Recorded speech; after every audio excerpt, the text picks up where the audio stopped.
Hi guys.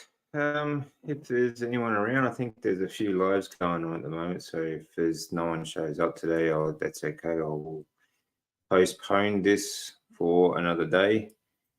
But I thought we'd talk about a few things today. I am actually going to do some separate videos, and we're going to talk about. Let's see. Well, really optimizing the carnivore diet, because there's a lot of different ways you can do a carnivore diet as long as you are anything over 70% animal based is a carnivore diet. Basically, people say they do the BBB and E,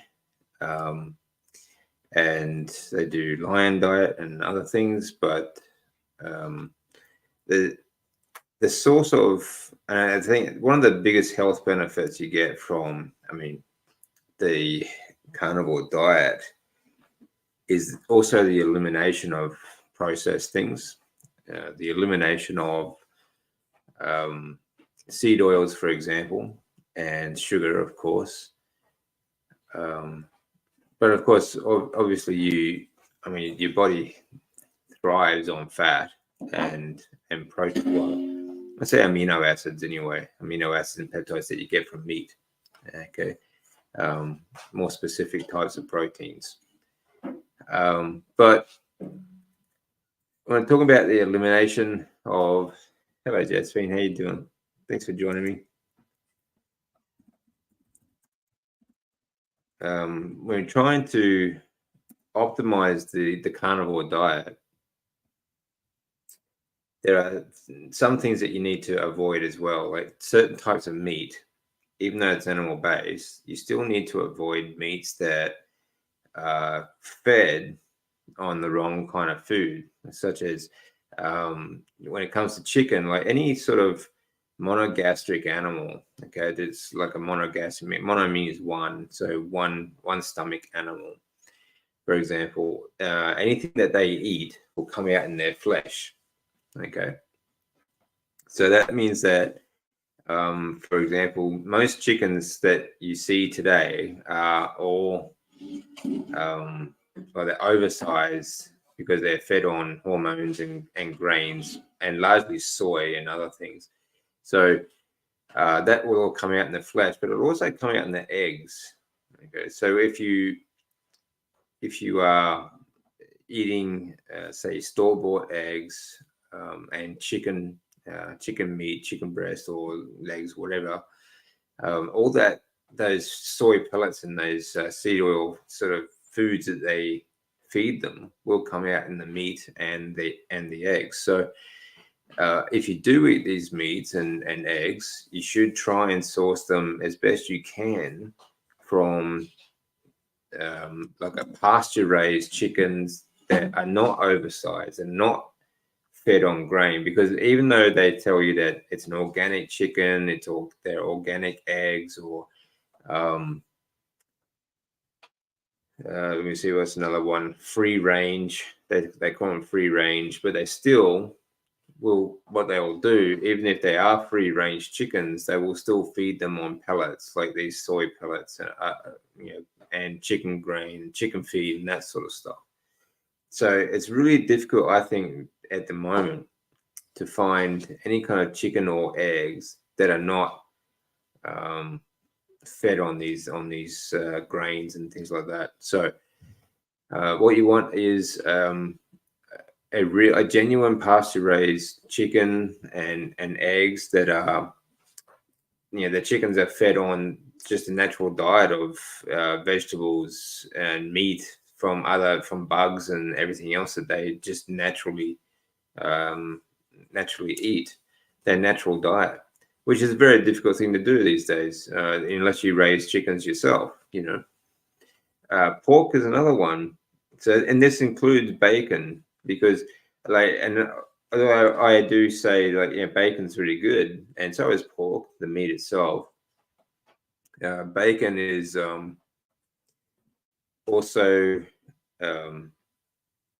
it obviously comes from the pig, and most pork, pigs are monogastric animals, and a lot of what you see in the store-bought pig, pork or bacon, these animals are fed on absolute garbage, just like pellets, soy pellets, and other things that will come out in the meat.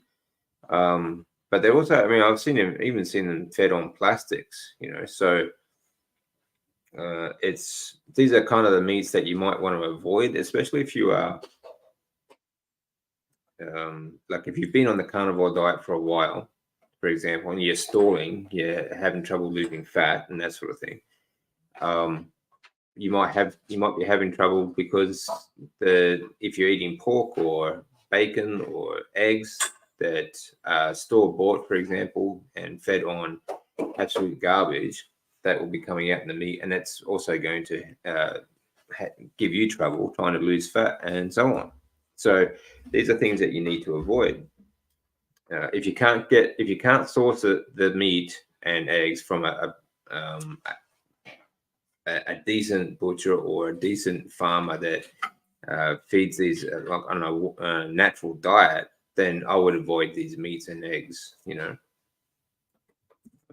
Just better in general for your health for a start, and better in general for fat loss and other benefits. So yeah,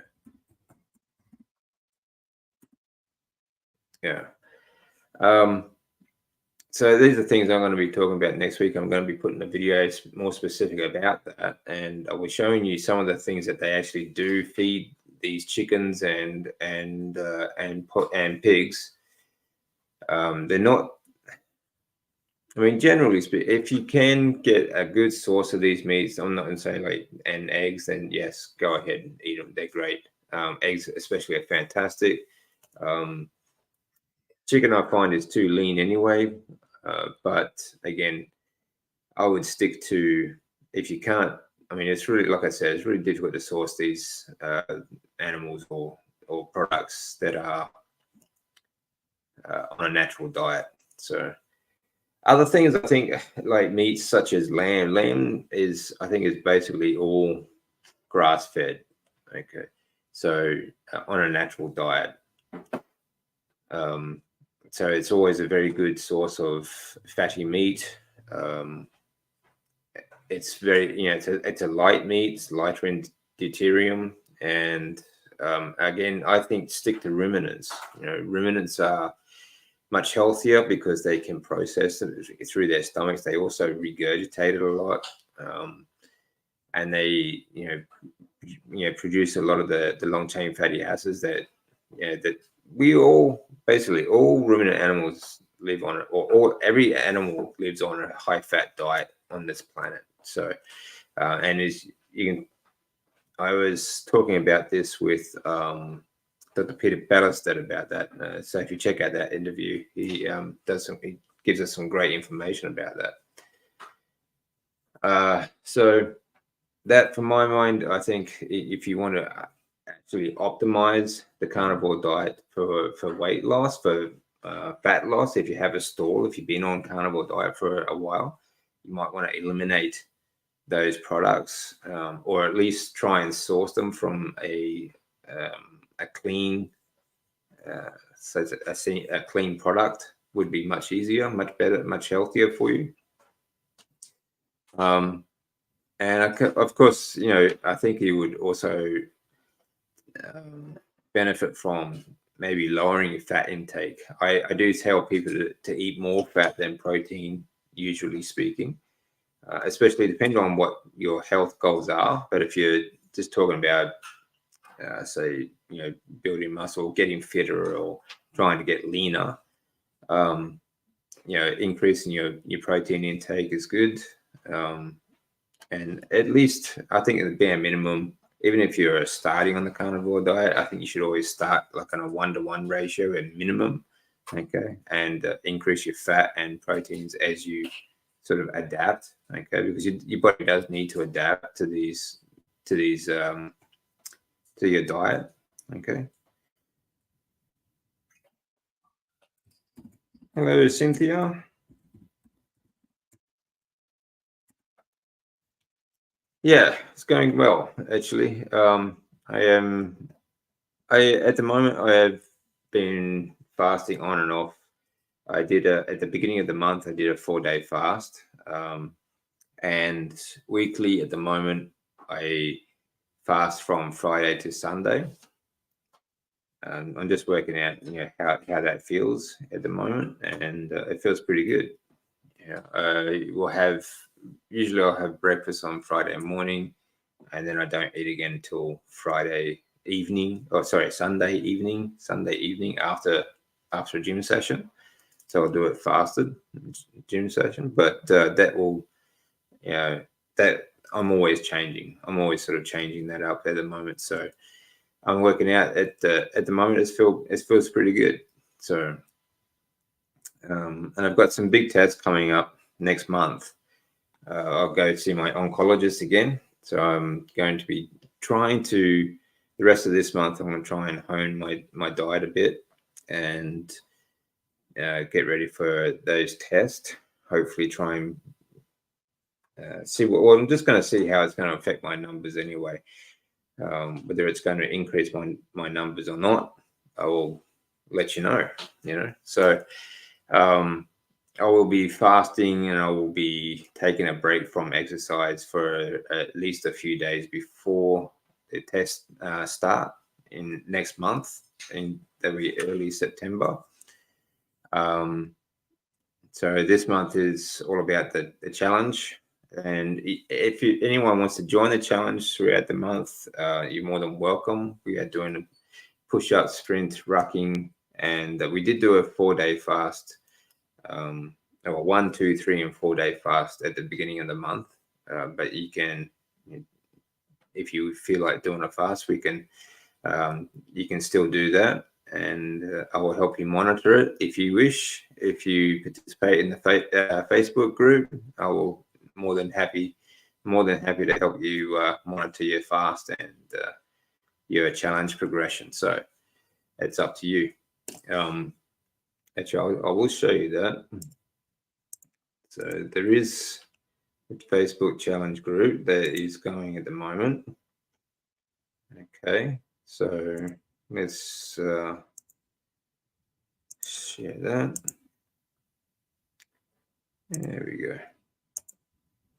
There we go. That's the Facebook Carnivore Challenge group. Okay, powered by meat. And at the moment, we are doing a challenge that, as I already explained. So we've got just light exercise while fasting as well. Just one set of push-ups to your maximum rep each morning. Several sprints, rucking, and you can do sprints either on a stationary bike or running. Either way, it doesn't really matter. I think getting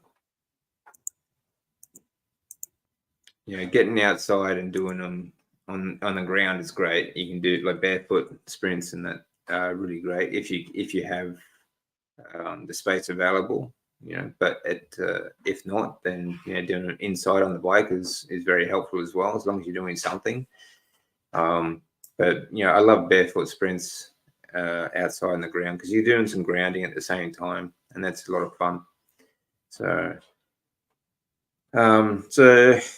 yeah, some good ways that you can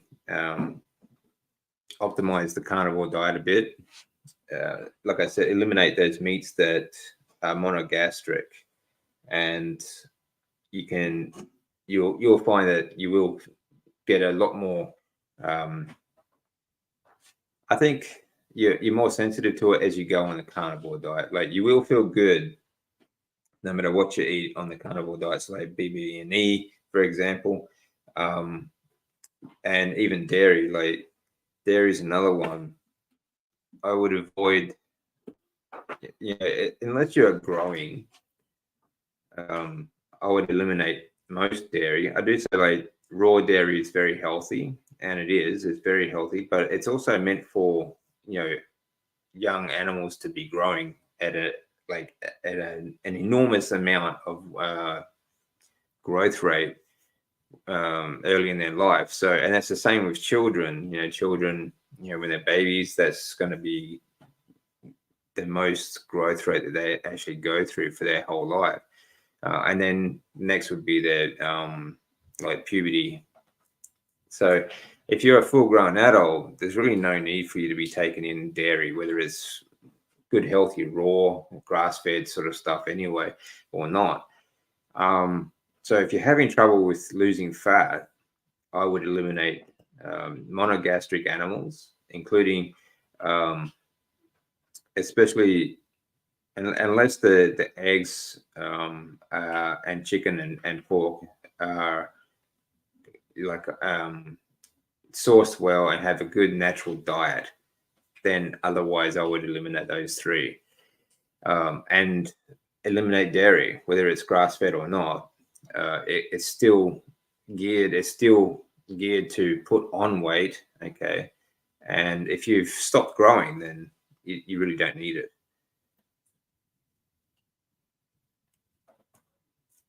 Hello, Sandra. Thanks for joining us.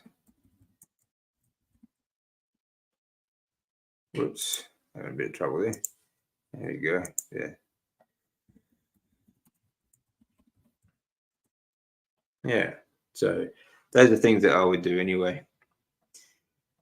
So if you have any questions, yeah, please let rip. If you have other things you want to talk about, please let me know as well. Yeah.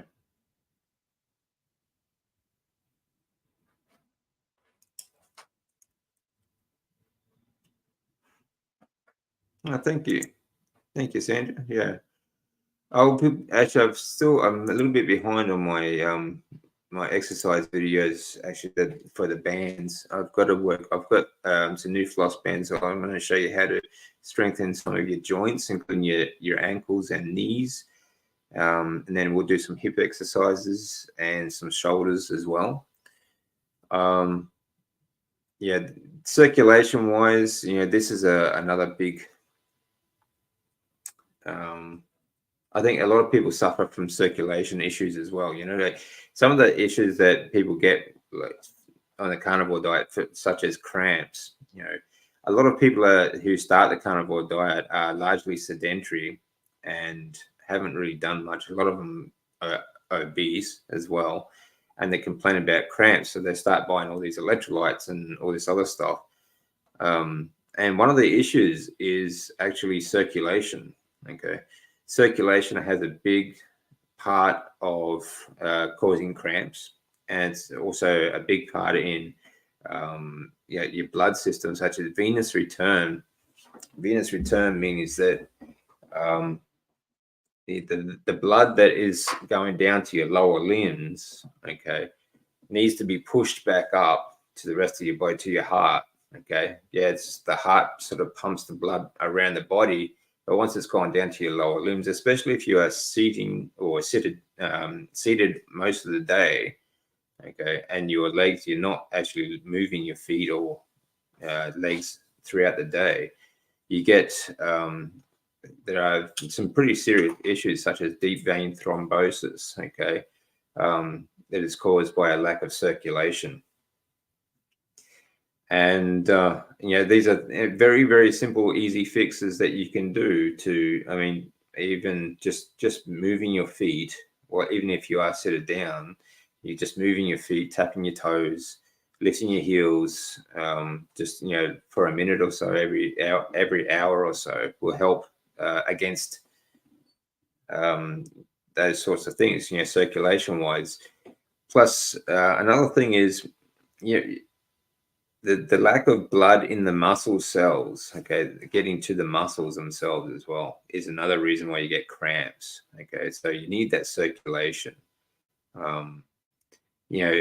This is why you warm up before you exercise. So like before you do any kind of, and I think it's good to do warm up exercises before you even go to work. Especially if you have a physical job. If you have a physical job where you're lifting things, I think it's very good to do joint warm-ups before you start work, okay, before you go to work. My brother, for example, he's a mechanic. Okay, does a lot of overhead lifting and things like that. But he has quite a bad shoulder injury. And so this is something that I try to convince him of as well, because if you get blood into the joints before you do any kind of physical work or exercise, you have far less chance of injury, okay, and far less chance of cramps and things like that. So circulation is a very big part of what of everything we need to do throughout the day. Now we only exercise because, well, most people exercise because we don't have a physical job. If you have a very physical job, then there's really no reason for you to actually do extra exercise, health wise. Okay, unless of course it's just something you enjoy. But there's also other reasons that you need circulation, okay, especially for the lower limbs, is, you get conditions. I don't call them diseases, but they are conditions, lipedema and lymphedema. And basically, the fluid buildup in your lower limbs, okay, your knees, ankles, feet, toes, that sort of thing, because it's a lack of circulation of fluid, which is largely built up in your lymphatic system, okay, and basically it's lymph fluid, and a lot of the, I mean, this is gonna, there's healthy lymph fluid and there's bad lymph fluid because of unhealthy diet, such like a Western style diet where you're actually absorbing seed oils, a lot of linoleic acids, omega-6s and things like that, instead of animal fats. Okay, so that's going to make it worse, obviously, and oxalates and all sorts of things. But the accumulation of this fluid in the lower limbs is largely due to a lack of movement, a lack of circulation.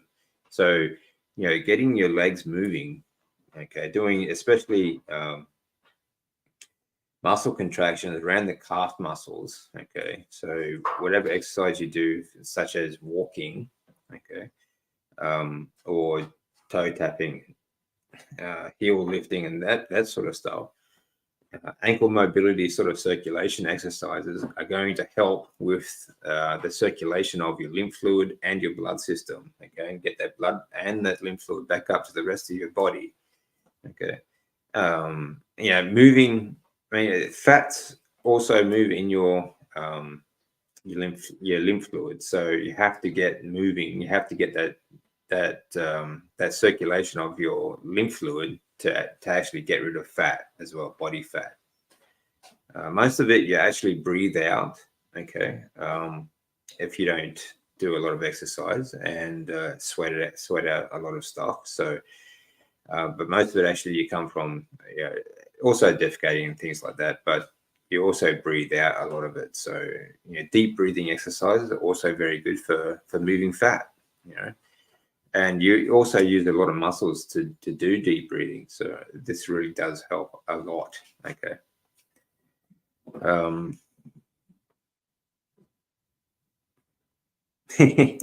Yes, Sandra, very good. Yeah, mowing wet, long lawns, good lower body exercises. Yeah, good full body exercise, actually. Yeah, get outside. Yeah. Be a good way to do some grounding too, if you not, do it barefoot.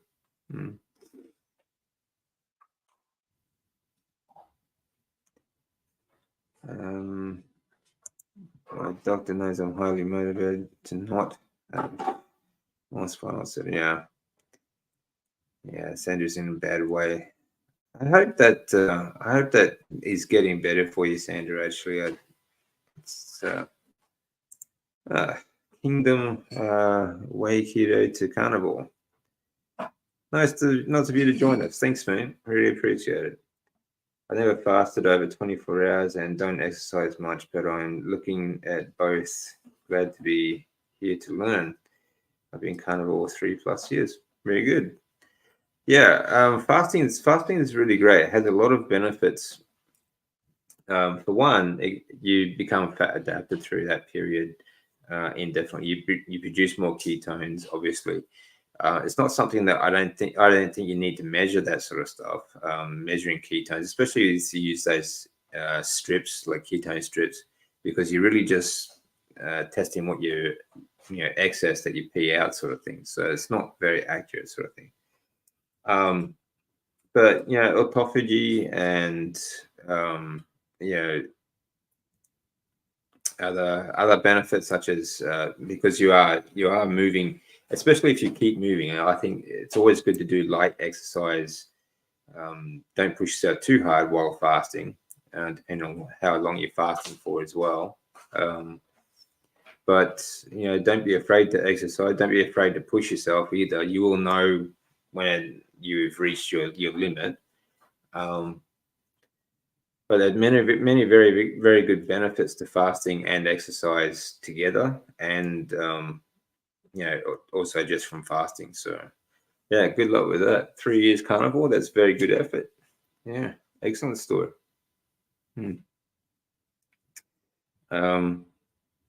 And like I was talking about before, the way to optimize it is avoid certain types of meats, and like eggs are fantastic, and all meat is great, but you have to be wary of the source and what that source has been eating, what it's been fed on. So I think that's very important. Most people don't really think about that too much. They just think that, well, I'm eating pork and bacon and that sort of stuff, so it's all good, or eggs are great, but whatever they are fed, monogastric animals, comes out in what they produce. So anything they produce, be it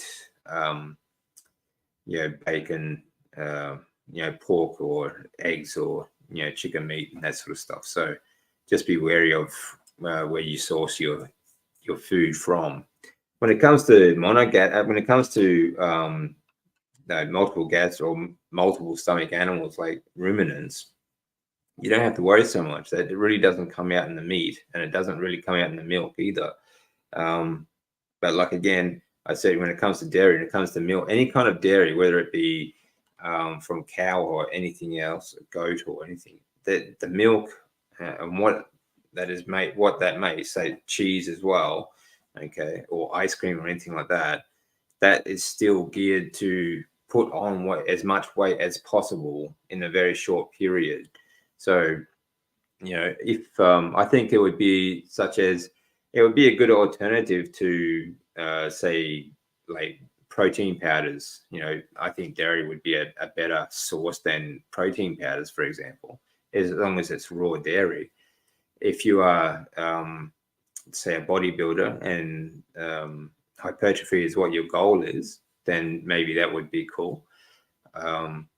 But other than that, if you're an adult and is trying to lose body fat, I think dairy or any kind of dairy is going to be something you would need to avoid. And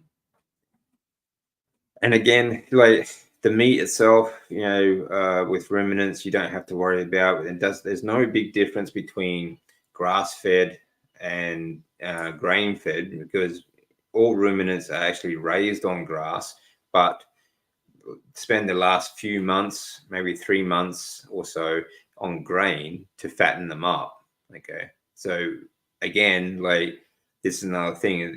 People keep telling you there's nothing wrong with soy and all this sort of stuff, and then obviously there is when they actually use it to fatten the cattle up. Okay, but the thing is, too, because they have multiple stomachs, they regurgitate it a lot. They can eat absolutely anything that we just cannot eat. They can consume all kinds of brush and all that sort of stuff. The only real difference between like a grass finished and a grain finished ruminant animal is a slight elevated level in deuterium. Okay, but it's still going to be very low in deuterium compared to carbohydrates, any kind of vegetables or grains of any type, like breads or rice, or even so-called like organic sort of grains. Okay, again, they're not really organic. So there is going to be a very big difference. So my husband is having cramps this evening, and he is doing toe tapping and heel lifts right now. Very good, excellent, Gary. Yeah. Yeah, like I said, circulation is a very big thing. Yeah, I know there are other causes, of course. It can be electrolytes, it can be a lack of protein as well. If you're not eating enough protein, all right, that will also be a cause of cramps in the muscles, because the muscle, it will be fatigued, okay, and it recovers from the proteins that you absorb, okay. So a lack of blood, a lack of protein, okay, a lack of oxygen as well, and also a lack of electrolytes. So there's more than just take the electrolytes and you won't get cramps, sort of thing. Hey, Money Mac, nice of you to join me. Thank you very much from Toronto. Yeah, excellent. Thanks everyone for joining me. I really appreciate it, actually. Cynthia, a question. What protein powder would you recommend? I didn't think you were pro protein powder. No, I'm not. I'm not pro protein at all. The problem with protein powders, okay, there's one. Okay, there are many different sorts of protein powders out in the market. All right, so I want to talk about that for a sec. All right, you can also get vegan proteins, which is just, that just don't. I won't get started on that because it's just ridiculous. But the most common would be whey protein. Whey protein is whey is also from dairy, made from milk. Okay, it's like the scum that they skim off the top of milk when they process it and things like that. But the problem with all proteins, it doesn't matter what it is, whether it's animal based or not, that it's highly processed. It's cooked many, many times. It has a lot of different flavorings, has a lot of different sweeteners, and they also have a lot of different seed oils. Okay, most commonly they are soy enhanced, or corn flour, or what is it? Corn syrup, and all sorts of these different things. But even if they didn't have these seed oils added to them, they would still be a highly processed form of powder, okay, which means that they've been cooked a lot, which means the proteins are not going to be a very good source either anyway, because when you overcook these proteins, these amino acids, things like that, you don't really get much out of it. Plus, all the colorings and added other sweeteners. So I'm really not a fan of any protein powders. There are like Mark Bell has a product that is made from organ meats. Okay, so there are, I think, better sources. There are better types of protein powders out there than, say, generally speaking. But I don't, I really can't say I recommend any of them. I think the best thing is, I mean, you really have to look at the labels, what the actual ingredients are, which I recommend for everything that you buy. But if I was going to buy one, that would be one like Mark Bell's organ meat protein powder, or generally speaking, an isolated whey protein would be my next best. But again, I think the only reason you would need these or would use these is that you're not getting enough protein from your diet, from meat that you are eating. And I would only recommend the cleanest source of protein. So like I was talking about with the meats, if you can get like even pork or chicken that is fed a natural diet, then that's great.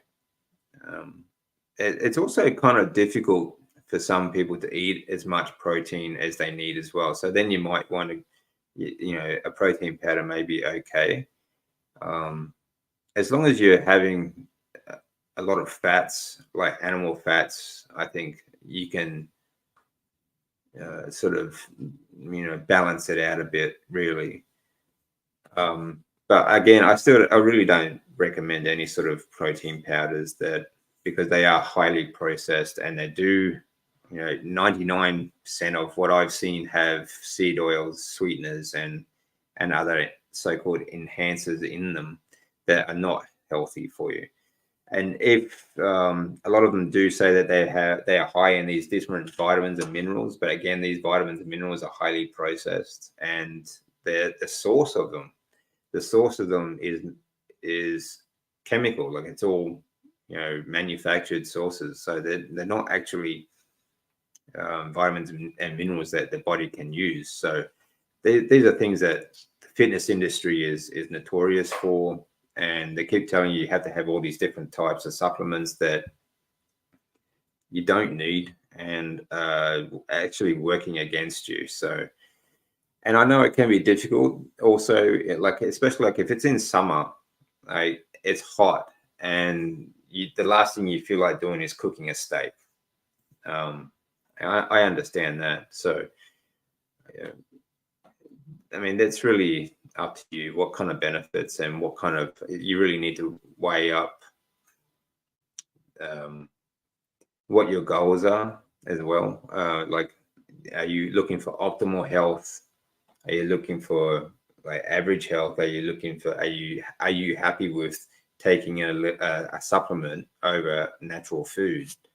You know, so yeah. Niagara region, Ontario, Canada. Beautiful country. I'm sorry you have to put up with Trudeau. Yeah, but I suppose we're all putting up with some pretty bad politicians around the world at the moment. WA here in Oz doesn't get much lower than 7 degrees Celsius around here. 20 in the rain. Yeah, it's been pretty cold here actually recently. I'm in Queensland, Australia, so I started adding creatine to my morning tea. That's a good idea.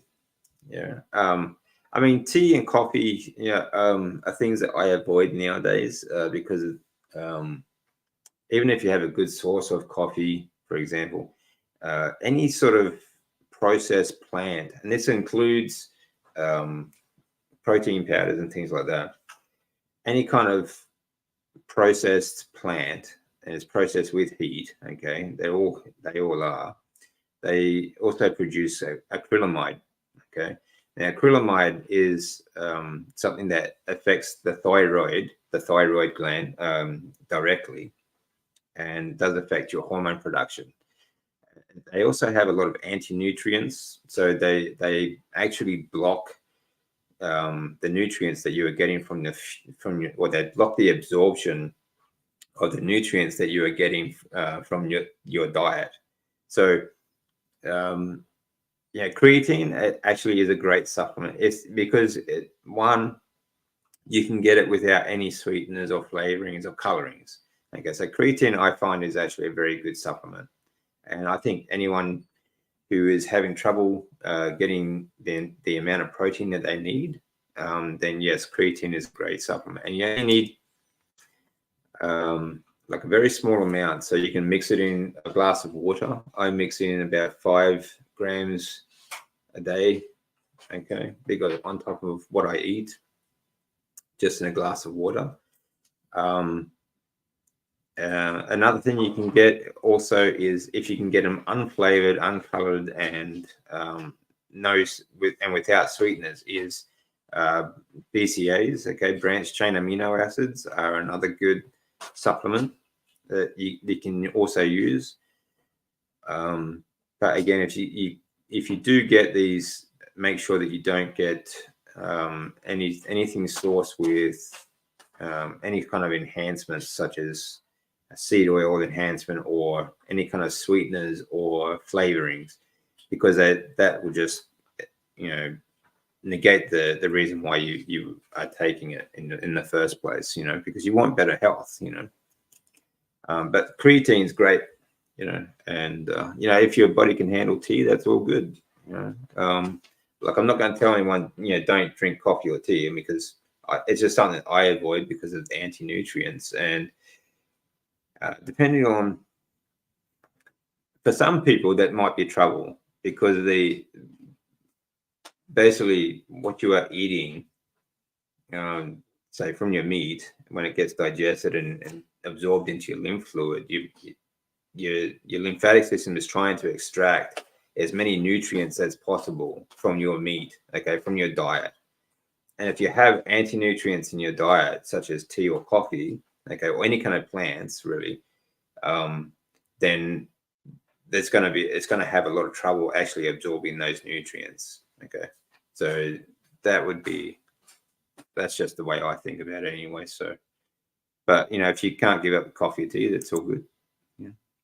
Okay, I started using a walking pad. Oh, good. Almost 2 weeks ago, but only doing 5 to 7 minutes at a time. That's all right. That's good, Beth. Average approximately 1.5 miles a day. That's good. Yeah. Don't be too hard on yourself for making small increments. Okay. Like I keep telling people, it doesn't matter like how small each step forward is, it's still one step closer to your goal. Okay. And like when I honestly, when I first started walking again, when I first started getting moving again, even with the walker, like, you would be surprised at just how small each step was, you know, and how tiring it was to do it. Like, I would be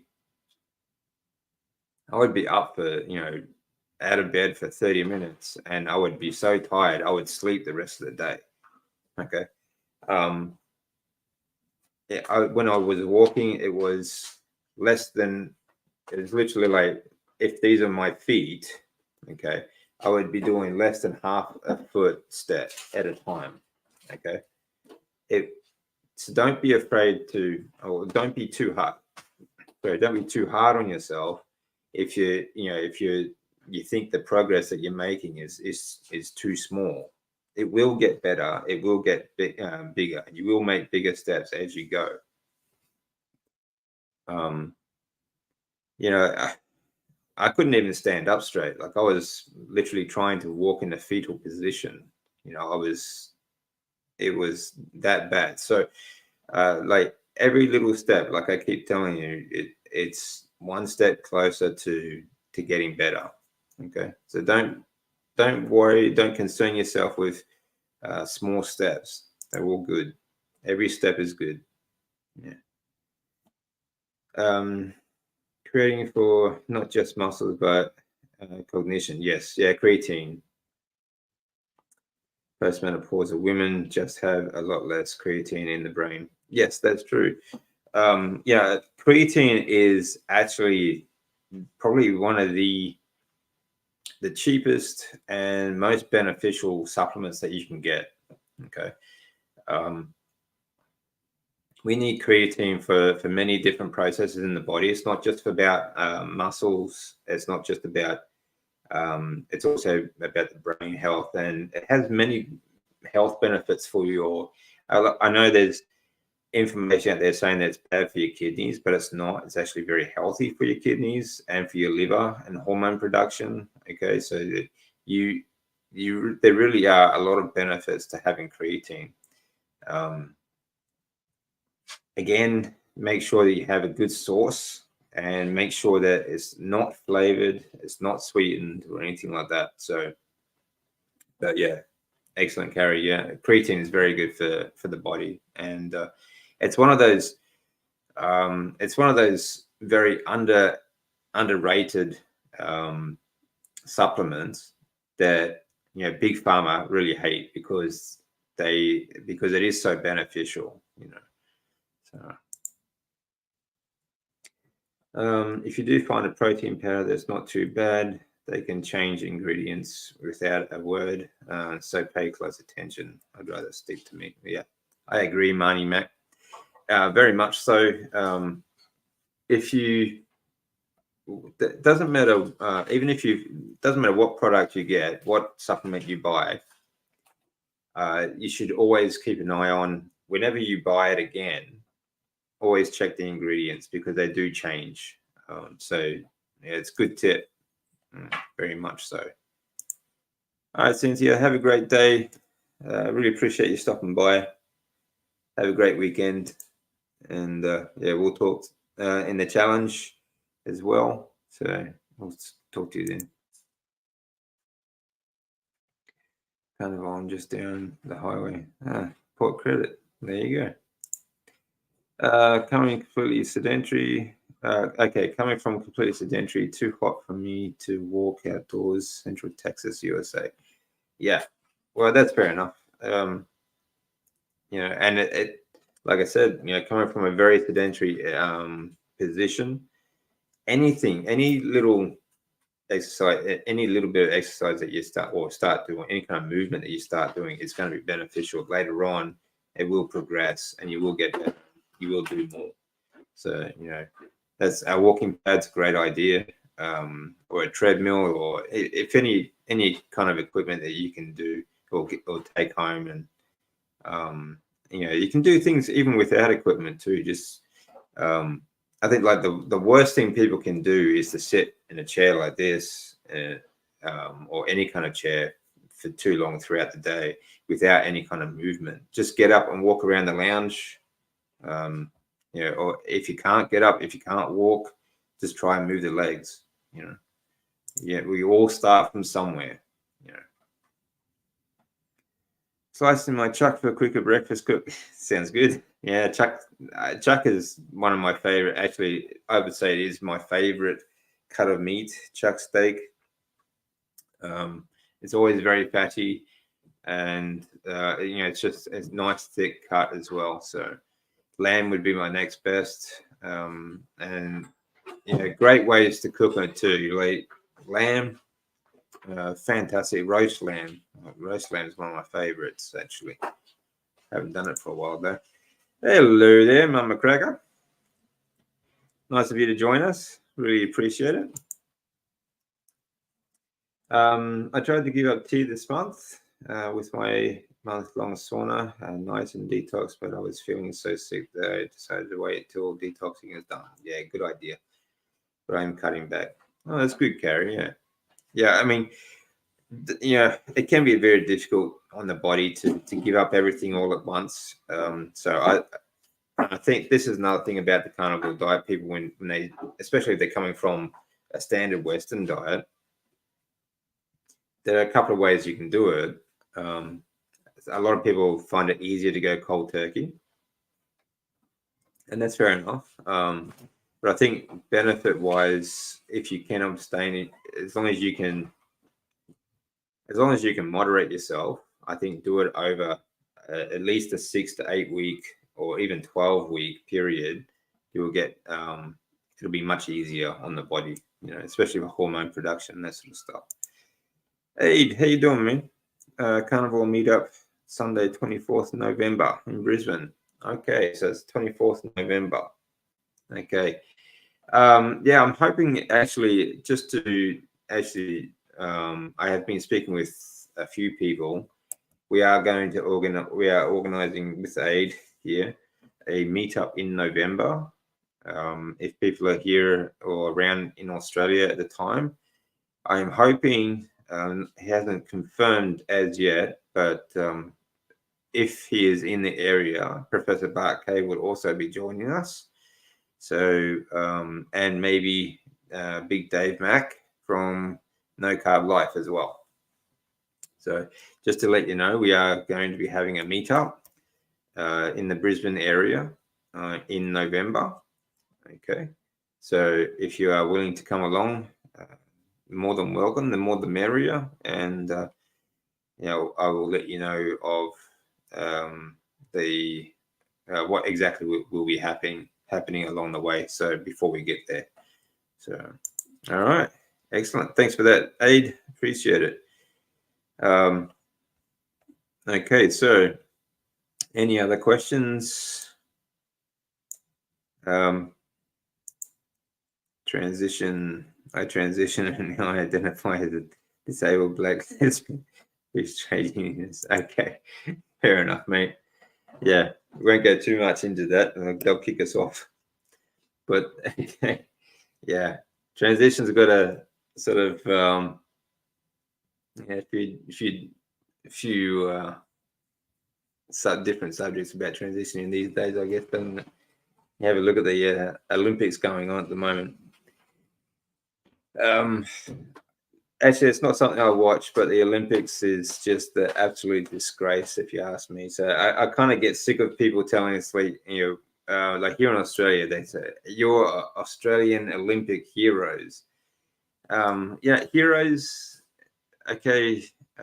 This is, I think, a big problem with society at the moment is too much hero worship of these so-called, there's a very broad definition of what they call heroes these days. Anyway, I should say. Yeah. It's a reference of Yes Minister. Oh, okay. Yeah. Yeah, that's not a bad show. Bad old show, English show. All right. So, yeah, these are just some of the tips I would do. Yeah, it was a good show. Good old show, Sandra. Yeah, it was good.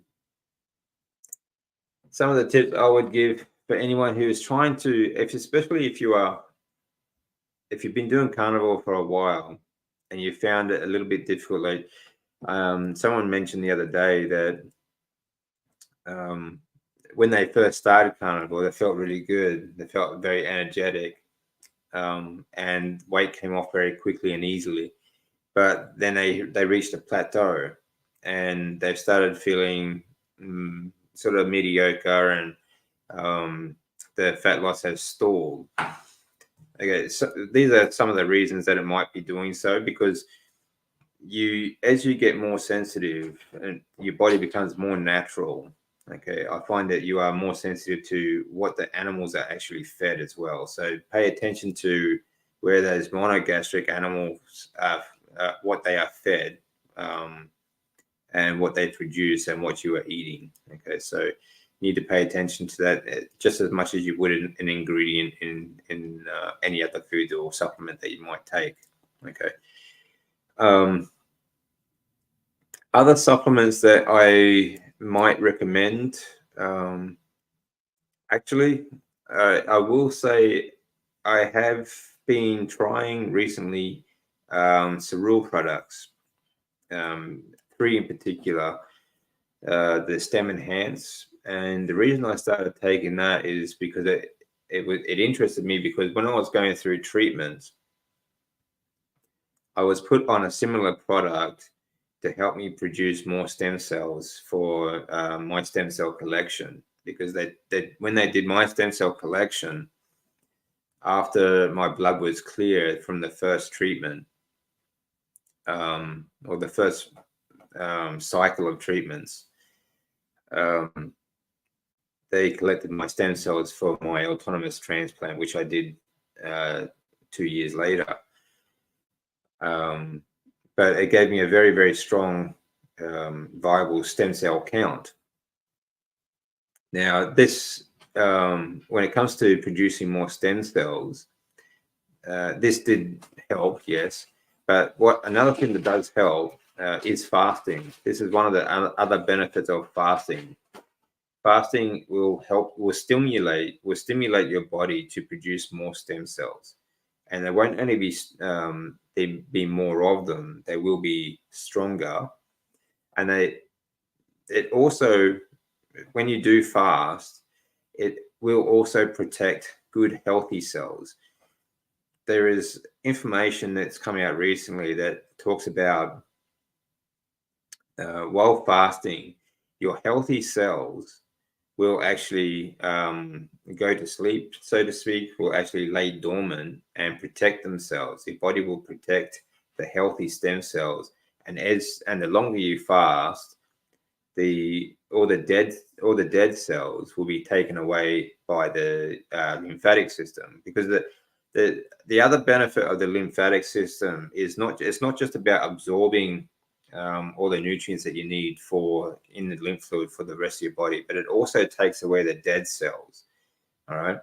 So all the dead stem cells and mitochondria, everything that your body has or is ejecting, it gets taken away in your lymphatic system.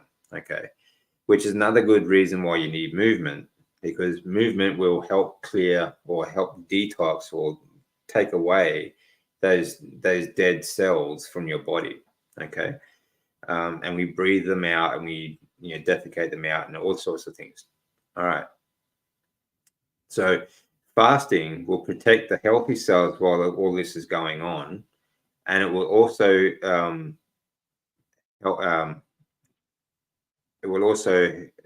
of like a detox, help your body rid yourself of those dead cells faster and much more efficiently, I should say. So it'll be much more efficient at getting rid of those dead cells. All right. So which is another reason why when I tell people when they are fasting, I tell them they still need to exercise, and they still need that movement for the lymphatic system to take those dead cells away. Okay. So these are really, really good reasons for fasting and for movement. Thanks, Aid. You have a great day, mate. And we'll talk again soon. Cheers, mate. Question: could you address binders with toxins released from fat cells sometime? Yeah, sure. Yeah, I'll do a video on that because that's an interesting subject too, Karen. I'm currently using activated charcoal, but thinking of getting zeolite. Okay, I'll write that down. All right, so we'll do a video on that. So binders with toxins released.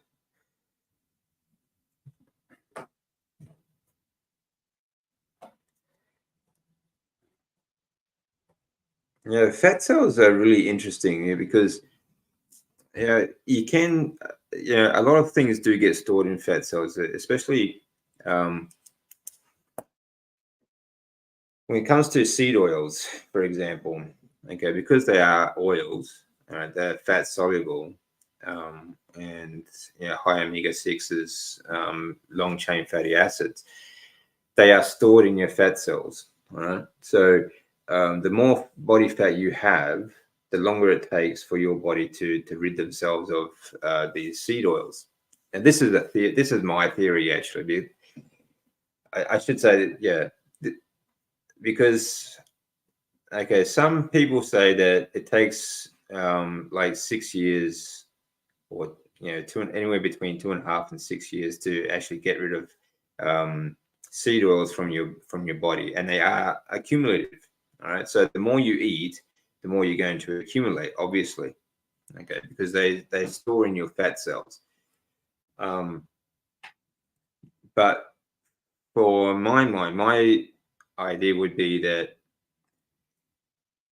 the length of time that they stay in your body will depend on how much body fat you carry. Okay, so not just how many fat cells you have, because you have a lot of fat cells, but they're not always carrying things. They're not always full. Okay.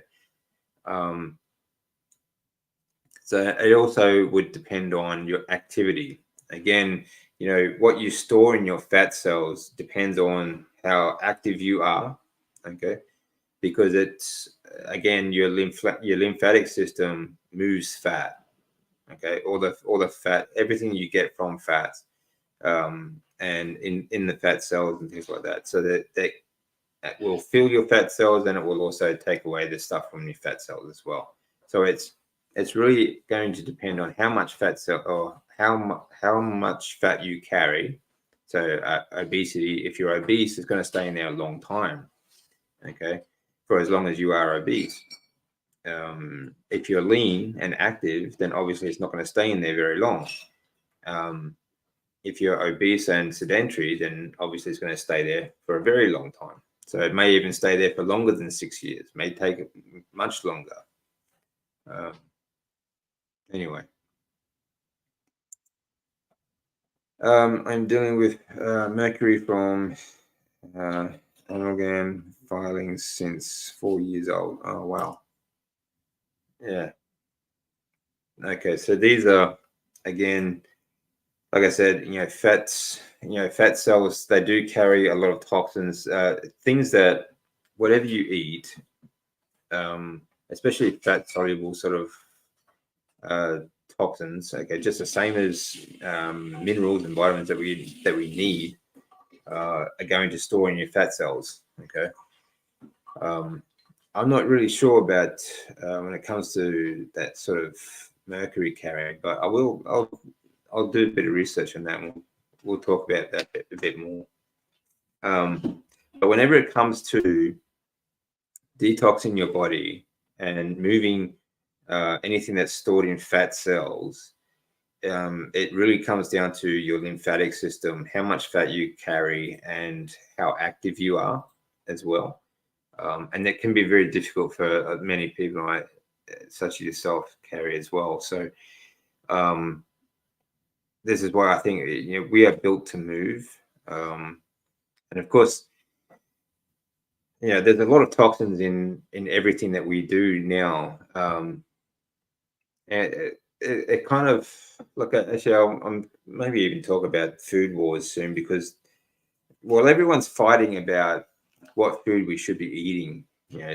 The people that cause all these toxins in our environment, they're poisoning our food. It doesn't matter what you eat, whether you're a vegan, carnivore, or anything else. So it's really, really difficult right now to get any kind of real clean sort of food source. They want to inject even meat now, and they have been injecting meat in different places around the world with different things. It's not just about the stuff that they're spraying in vegetables and things like that as well, and fruit. So while we all fight each other on food, they poison all our food. So.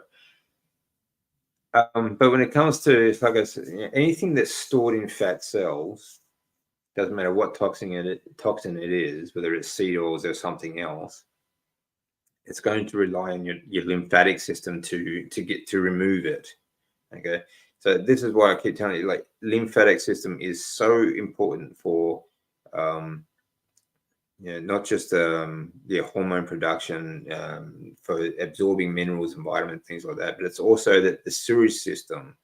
And a lot of people actually call it that. They call the lymphatic system the sewage system of the body, because it takes away all the toxins in your body.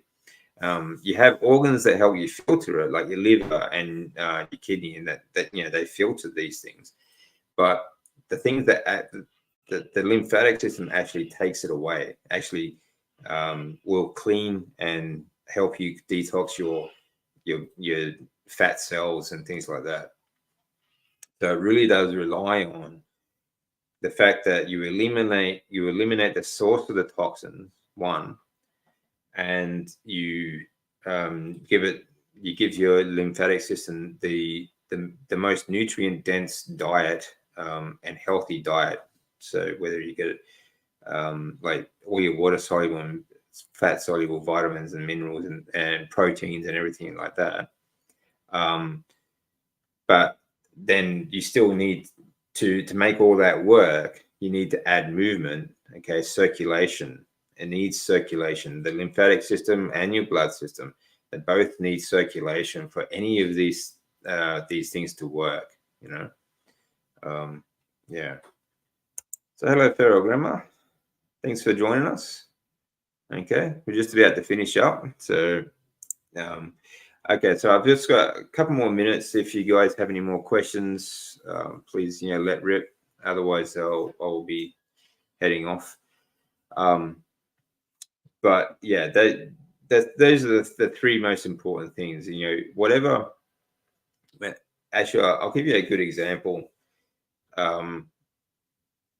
I used to be in a group, a Facebook group, talking about, or people talking about cancer, okay, lymphoma and blood cancer.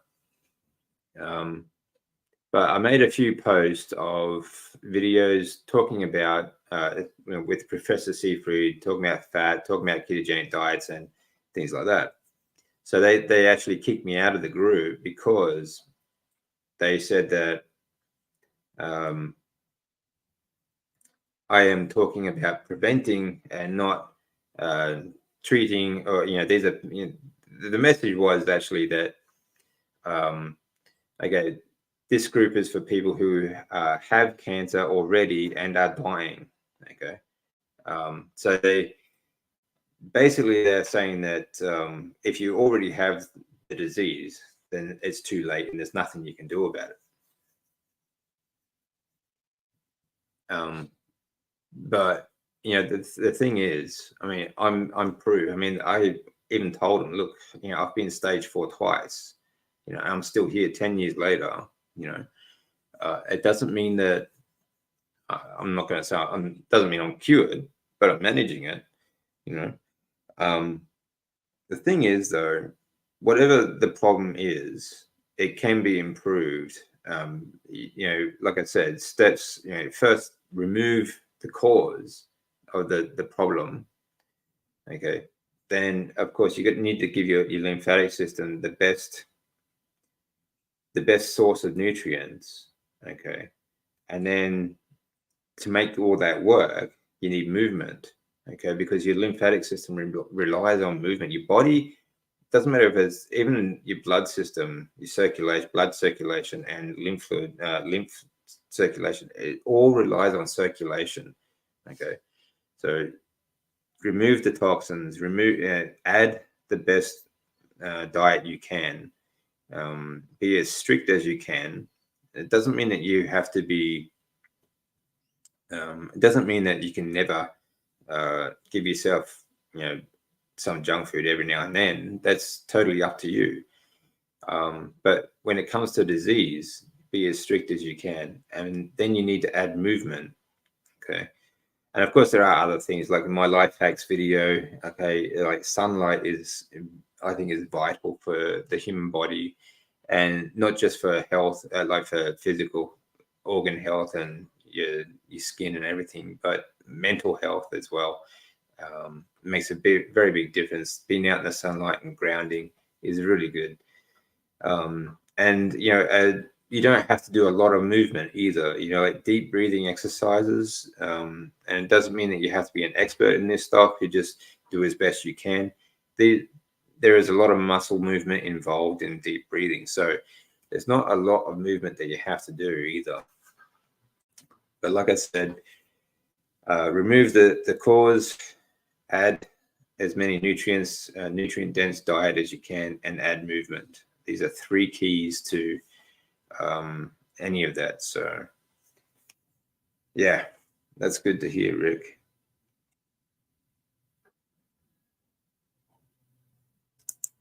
All right, see you, Carrie. Have a great day. Yeah, infrared sauna station. That sounds fantastic.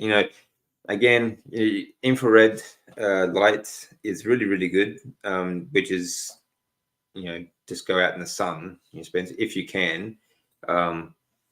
If you can't, then infrared light. If you can actually get cheap infrared light that will help you at home as well. So they didn't take your experience into account. No, they didn't. Yeah, no, they didn't either. But that's just it's just negative people. There are, and I understand that. I going through treatments, I had my days of negativity as well. I had days where it's just, I thought, well, just bring it on. So I understand that, but the thing is, they didn't listen. They just already resigned themselves to the fact that was it. It was already too late once you had the disease. But you can't help everyone, unfortunately. So all we can do is try our best. Yeah, that's a good way to live, Rick. Be outside as much as you can every day. You know, all day, every day would be wonderful, actually.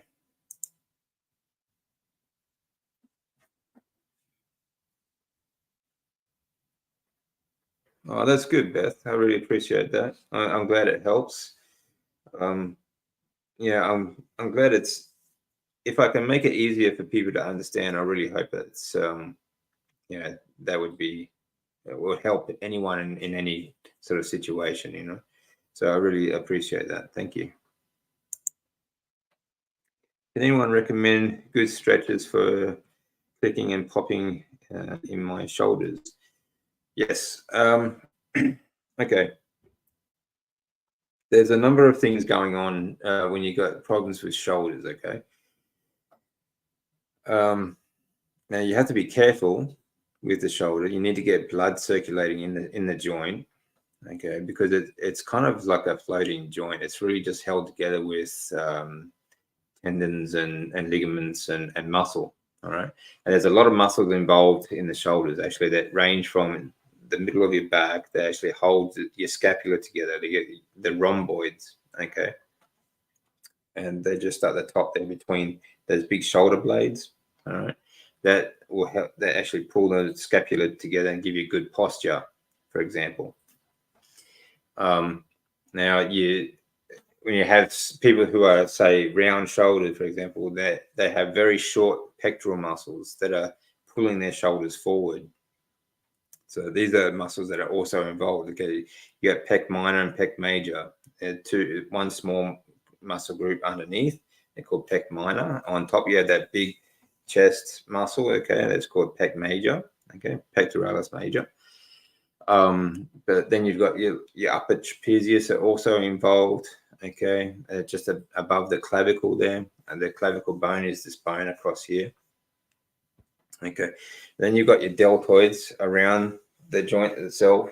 Okay, so there are some warm-up exercises that you can do to help with joint strengthening. Okay, I have a video with working with bands that for your shoulders on my channel. If you have a look, I will also be doing more about that. I'll be showing people how to bulletproof their shoulders and all their other joints. But apart from that, you know, it's getting blood into the circulation again. Okay, very important. Getting muscle into the joint is very important, but also stretching. Now, if you can, most people can't. Hanging really helps you, like just hanging your body weight. Now, if you can't do your body weight, you can. There are certain ways that you can get around it, and just pulling, any kind of pulling exercise, kind of opens the gate up on your shoulders, and it sort of relieves a lot of tension that you get from inflammation. Okay, so I will be doing very soon another shoulder exercise video, which I will show you how to